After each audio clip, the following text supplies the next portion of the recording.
Hey, what's going on, everybody? Justin here, and we're trying something a little bit different, as you could probably see with the desk in front of me. Let me know what you think, if sitting or standing is better. I don't know, I just felt like changing it up a little bit, so I dragged the desk over here. But today, I just want to share 3 books that I'm currently reading. One for history, one for science, and one for philosophy. I recently changed jobs to a different social work agency, and it's just that's partly why my schedule's been going down a little bit recently, but yeah, let's just go ahead and get started. So first up, we have The Gene, An Intimate History by Siddhartha Mukherjee. And so far, this has just been a fabulous read. I had to take a pause for it because I'm going to be doing a buddy read with some friends I've made over on my science Discord. So for those who don't know, I started a science readathon that's going to be going from the beginning of September through the end of the year. And September is kind of focusing on biology, zoology, and botany.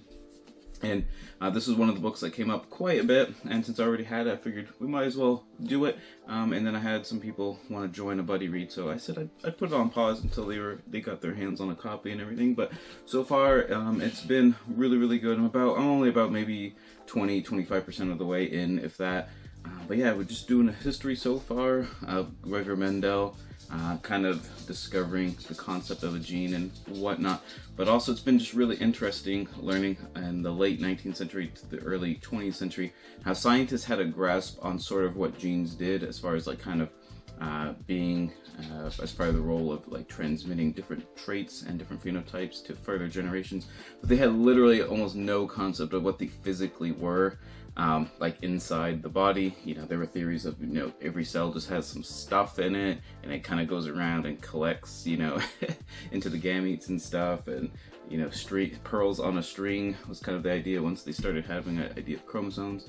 But yeah, like DNA really wasn't a thing yet and everything. So it was just kind of fun. It's just been fun kind of reading up on how they knew exactly, well, maybe not exactly. They knew the general concept of how genes worked, but just had no real idea what they actually were inside the cell. So that's been a lot of fun so far.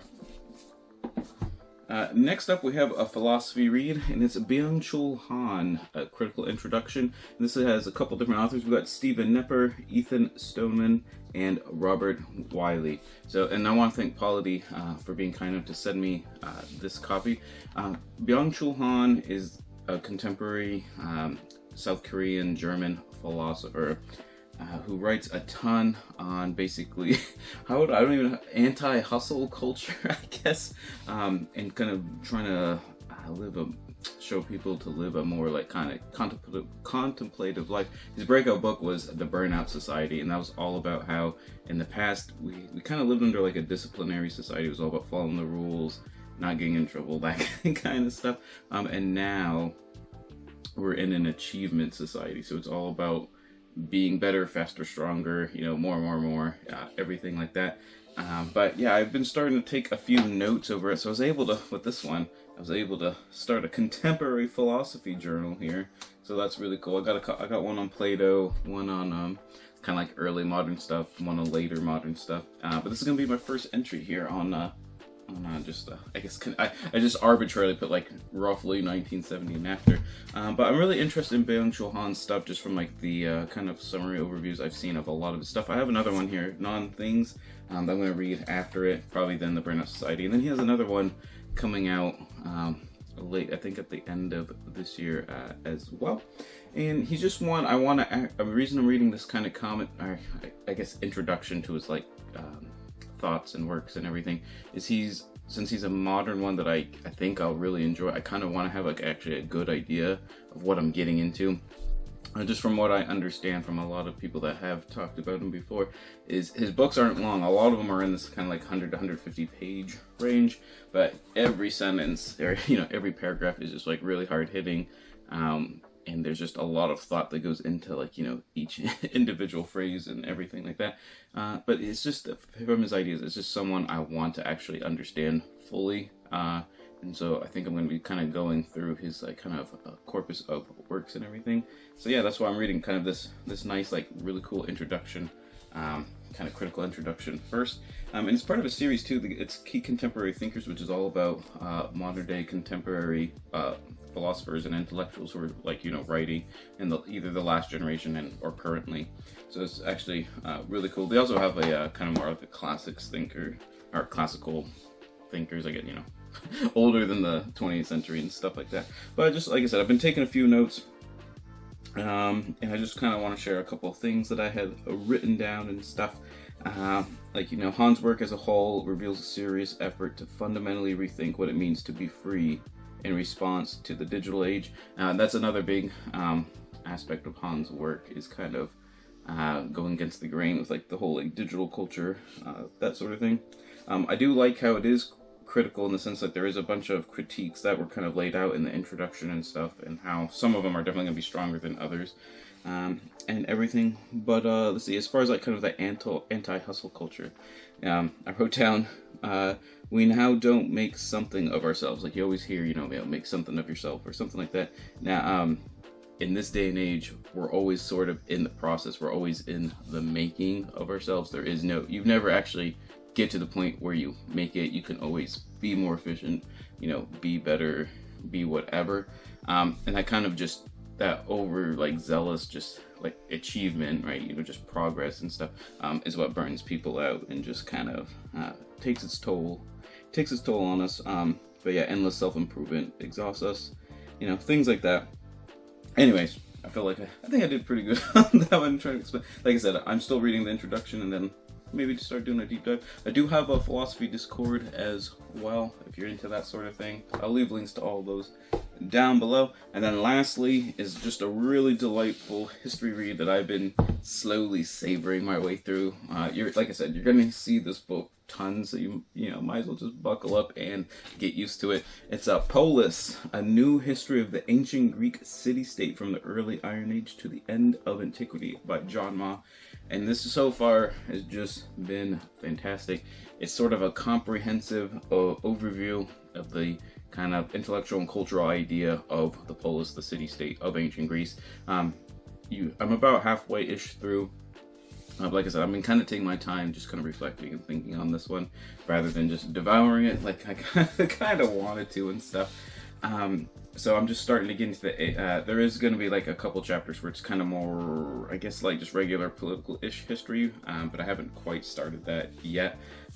But it's all about, I like how there's a lot of case studies and examples that are not just kind of the big names that you always hear about. I think I mentioned that before in a couple other videos, Sparta and Athens, everyone always talks about those. And then even like Thebes and Corinth, and Miletus, maybe a little bit Syracuse, they get talked about a lot of records. All the textual evidence comes from like Athens, a lot of archaeological stuff from Sparta, a lot of textual stuff as well. So they obviously kind of get, I guess, the main thrust of a lot of stuff, even though they were kind of outliers as far as like how polis actually like kind of formed and actually operated and that sort of thing.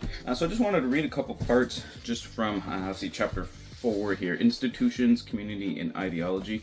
And this is in the beginning of part 3, which is kind of like the era where polis are starting to like kind of coalesce and become a thing. The second unit is kind of all about this sort of the nebulous sort of dark Iron Age of ancient Greece, and kind of the hints at leading towards a polis, but wasn't quite there yet. But anyways, so part 3, Making the Polis, Coalescence, Community, and Justice, 675 to 450. And then chapter 4, Institutions, Community, and Ideology. And the case study, I guess, in this one is Drairos, which is a polis I've literally never heard of. So, like every chapter has tons of these city-states that are just, like I said, just really unique in the sense that we have, like, people don't write about them, even though they're actually probably more typical than, like, the atypical Sparta, Athens, Corinth, and those, like, really giant ones. But like I said, Drairos is in Eastern Crete, and it's actually the first textual evidence of the use of polis in ancient Greek, besides some of the kind of like Homeric stuff. Though he does like kind of point out that a lot of times it's not when he's writing about the polis, it's not the same, I guess, concept of a polis as a community, but more or less just like a physical settlement. And this is more about the whole idea of the cultural civic body of the polis. Anyways. Like I said, we'll read a segment in here. But they show this fragment that they found in Dreros, and he has the original Greek as well as a translation, just in case you couldn't see it quite well right there. But I just want to read that segment and then just a page from the book, just to kind of give you guys an idea. Just because, like I said, this is shaping up to be a, I don't know if I'll quite say it. Yeah, I'll have to read the whole thing, but this might be my favorite ancient Greek history book. So this is what this fragment says, roughly in the mid-7th century BCE or so in that kind of era. Thus it seemed good to Polis, when a man has been Cosmos, and Cosmos here is some sort of judiciary high official in Dreros. Within 10 years, let him not be Cosmos. If he acts as Cosmos, whatever judgment he renders, let him pay double, and let him be useless for his lifetime. And then apparently, he puts it a little textual note, above that line, the ancient Greeks put God accursed, like the citizens put God accursed above useless. And whatever he has done as Cosmos, let it be nothing. And the swearers are the Cosmos and the Daimoi, which is the men of the people, probably some officials in the polis, and the 20 of the polis, which is probably some sort of oligarchic council. So that's, like I said, that's the first actual textual inscription usage of polis, and it's part of the kind of the civic body sort of thing. But I just want to give you an idea of kind of how he talks about it. Let's see. The contrast with the world of the Homeric Basileus is enormous. Of course, in the nucleated consolidated settlements of the late 8th century BCE, we've already seen the popular assembly, the council, open resolutions of disputes by prominent men in return for fees, and the ideology of community interest regulating elite actions. Yet in the world of Homer and Hesiod, the Basileus sits in judgment based on their own status and fame. The assembly meets infrequently and at the whim of the individual Basileus, such as Achilles in the Iliad, Telemachus in the Odyssey. Its decisions can be bypassed by groups, families, and individuals pursuing their own interests, such as vendettas or piracy. It does not have the openly recognized authority to constrain individual action, though it can exercise moral pressure or more direct forms of community violence. The council is informally constituted of great men whose status and number fluctuate. Charismatic individuals can propose at their discretion to impose fines, express displeasure, and enforce control. Such fines reflect certain privileged individuals' own power embodied by their capacity for violence, and also perpetuate this power. They are not different from the informal taxation levied by the Basileus because they can. In contrast, the Drarian's decision already supposes enough structure in the community to keep precise records.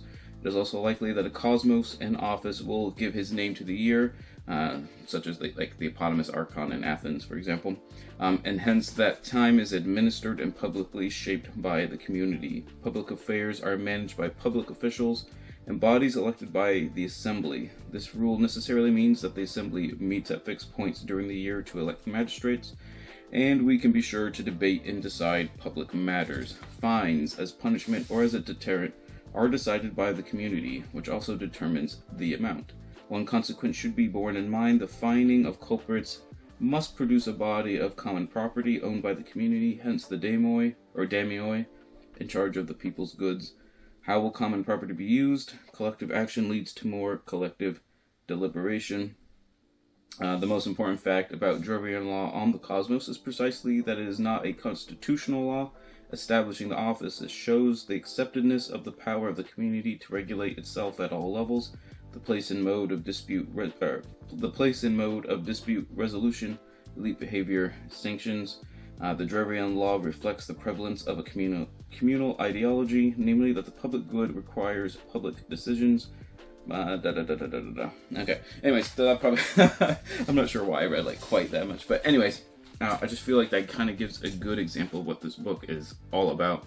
Like I said, it's taken the regular poles, the actual typical kind of forgotten ones, and just showing how they're really good examples of how the poles existed over time, how they changed and adapted. I'm really excited to do the kind of last third of the book or so, which is going to be all about how the poles survived and kind of morphed and changed, and how they, I guess, they're kind of what changed and what was continuous from kind of the classical age while they were under imperial rule, first of the Macedonians, and then the successor states, such as the Seleucids, or the Ptolemies in Egypt, and then under Roman imperial rule as well. But anyways, like I said, if you're really interested in like Greek culture, Greek history and stuff, like if you want to get in the nitty gritty stuff, like this is just, like I said, so far it's been fantastic. So there you have it. These are the 3 kind of current reads. It's kind of like at a standstill because 2 of them are actually quite large, but I'm taking them fairly slow. Well, I guess Pulse I'm taking quite slow. And then the Byung-Chul Han and philosophy book I'm also taking slow because I'm taking like quite a bit of notes and stuff for how small it is, and kind of want to make sure I digest and actually understand what I'm reading in that one. But thank you guys so much for listening. Let me know what you are reading down below. Like I said, whether you like this setup, if you think it sucks, let me know. I don't want to do too many videos like this.